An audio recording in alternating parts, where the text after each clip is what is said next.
வருகிற 2026 எலெக்ஷனில் அதிமுகலாம் ஒரு அணியாக இணைஞ்சு செயல்பட போகிறத நம்ம பார்க்க போகிறோங்க. அதுக்காக டிடிவி தினகரன், ஓபிஎஸ், சசிகலாம்மா, நம்ம இபிஎஸ் எல்லாம் சேர்ந்து அதிமுகங்கிற ஒரு அணிக்குள்ளே பயணிக்க போகிறாங்களாங்கிறது தெரியல.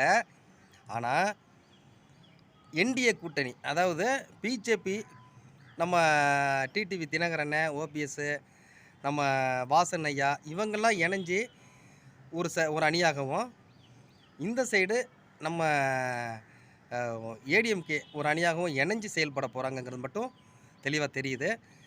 எல்லாரும் ஒருங்கிணைந்து செயல்பட போகிறாங்க, அது உறுதியாயிடுச்சு. ஆனால் ஒரே கட்சிக்குள்ளே இணைய போகிறாங்களாங்கிறது கேள்விக்குறி. அது எடப்பாடி பழனிசாமி தான் மனசு வைக்கணும். அதில் உள்ள செயற்குழு பொதுக்குழு உறுப்பினர்கள் தான் அதுக்கு மனசு வைக்கணும். அந்த இடத்துல நம்ம கடக்கலாம். இப்போது எதிராளி யார்? திமுக. திமுக அப்படிங்கிறது மிகப்பெரிய ஒரு கூட்டணியை கட்டமைச்சு வச்சிருச்சு. அங்கேருந்து வெளியேற அவர்கள் ஒருபோதும் வாய்ப்பு இல்லை. அப்படிங்கிற இடத்துல அவங்கள அழகாக யாராருக்கு என்னென்ன செய்யணுமோ அதெல்லாம் செஞ்சு, அதாவது சீட்டை சொன்னாங்க, யாராருக்கு எத்தனை சீட்டு கொடுக்கணுமோ அந்த சீட்டை கொடுத்து அழகாக உட்கார வச்சுட்டாங்க. அதனால் அவங்க அழகாக சேஃப் அண்ட் சைடு அப்படியே ஸ்ட்ரெயிட்டாக களத்தில் ஃபைனல் ஆட போகிறது மாதிரி நேராக எலெக்ஷனுக்கு வர போகிறாங்க. அந்த இடத்துக்கு அவங்க வந்துட்டாங்க. இந்த சைடு தாவேக்கா தான் ஆப்ஷன் ஓப்பன் பண்ணி வச்சுருக்கு. பாட்டாளி மக்கள் கட்சி இப்போ தாவேக்காக்கு வர போகிறாங்களா, இல்லை பாரதிய ஜனதா கூட்டணிக்குள்ளே போகிறாங்களா அப்படிங்கிறது தெரியல. நம்ம சீமான் அண்ணன் வழக்கம் போல் தனித்து தான் நிற்க போகிறாரு. அவர் வெற்றியோ தோல்வியோ எனக்கு வெற்றி தான் அப்படிங்கிறது தான் கணக்கு. ஏன் அப்படின்னா ஒவ்வொரு எலெக்ஷன்லையும் அவருடைய வாக்கு வங்கி ஏறிக்கிட்டே தான் இருக்குது. கடைசியாக 8.2 அவர் கட்சியை அங்கீகரிச்சிட்டாரு. ஒரு தமிழகத்தில் அங்கீகரிக்கப்பட்ட கட்சிகளில் அதுவும் ஒன்று. ரொம்ப சந்தோஷங்க.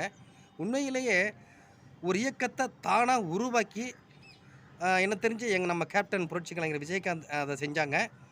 அதுக்கடுத்தது தனிச்சு நின்று தனியாக கட்சியை உருவாக்கி நம்ம தேர்தல் ஆணையத்தால் அங்கீகரிக்கப்பட்ட கட்சிகளில் நம்ம கேப்டன் கட்சி ஒன்று. அதுக்கு அடுத்தது பார்த்திங்கன்னா நம்ம இவர் சீமானனோட கட்சி தான் இருக்கும்னு நினைக்கிறேன். வேறு எதுவும் இருக்கான்னு தெரியல, எதுவும் இருக்கிற மாதிரி தெரியல. அதுக்கு ஆகப்பட்ட உழைப்பு இருக்கே பாருங்கள். 2 பேருமே சரி, எங்கள் கேப்டனும் சரி சீமானும் சரி பெரிய உழைப்பை உழைச்சிருக்காங்க. அதுக்கான பலன் கிடைச்சிருக்கு. அடுத்த எலெக்ஷனில் கண்டிப்பாக சீமான் அண்ணன் இதுக்கு மேலே ஒரு ஸ்டெப்பு போவார். அதில் எந்த மாற்றம் இல்லை. எல்லாம் சொல்கிறாங்க விஜய் வந்துட்டார், அவரை ஓட்டை பிரிச்சுருவார், மற்ற ஓட்டு பிரிஞ்சிடும் அப்படிங்கிற பகல் கனவு தயவு செய்து காணாதீங்க. சீமானனோட ஓட்டு ஏறிக்கிட்டே தான் போகும். அதில் ஒருபோதும் குறைய வாய்ப்பு இல்லை. ஏன்னா அவர் உழைப்பு நித்தம் இப்போ அதாவது களத்தில் நிற்கிற, எனக்கு தெரிஞ்சு ஆக்டிவாக நிற்கிற கட்சிகள் அப்படின்னா முதல் இடத்துல இருக்கிறது சீமான் மட்டும்தான். மற்றபடி எல்லாம் திமுக சைடு பிரச்சனைன்னா அந்த கூட்டணி கட்சியில் எதுவும் வராது. எதிர்கட்சிகள் எல்லாம் நிற்கும். ஆனால் எதிர்கட்சியில் ஒரு பிரச்சனைனா திமுக கட்சி நிற்கும், கூட்டணி நிற்கும், மற்ற கட்சிகள் வராது. ஆனால் எந்த பிரச்சனையும் முன்னாடி போய் நிற்கிற ஒரே கட்சி தமிழகத்தில் நம்ம அண்ணன் சீமான் கட்சி தான். அதை நம்ம உறுதியாக சொல்லலாம். ஏன்னா இப்போ பாருங்கள், சாதாரண விஷயம் இல்லை, மிக முக்கியமான விஷயம். நம்ம கமல் சார் ஒரு மொழி பிரச்சனையில் நின்னார். இத்தனைக்கும் திமுக கூட்டில் அவர் இருக்கிறாரு. எதிரி தான் திமுகவுக்கு நம்ம சீமான் அண்ணன். ஆனால் அதெல்லாம் அவர் நினைக்கலைங்க. தமிழுக்கு ஒரு பிரச்சனை, தமிழனுக்கு ஒரு பிரச்சனை அப்படின்னா முன்னாடி நிற்கிறார்.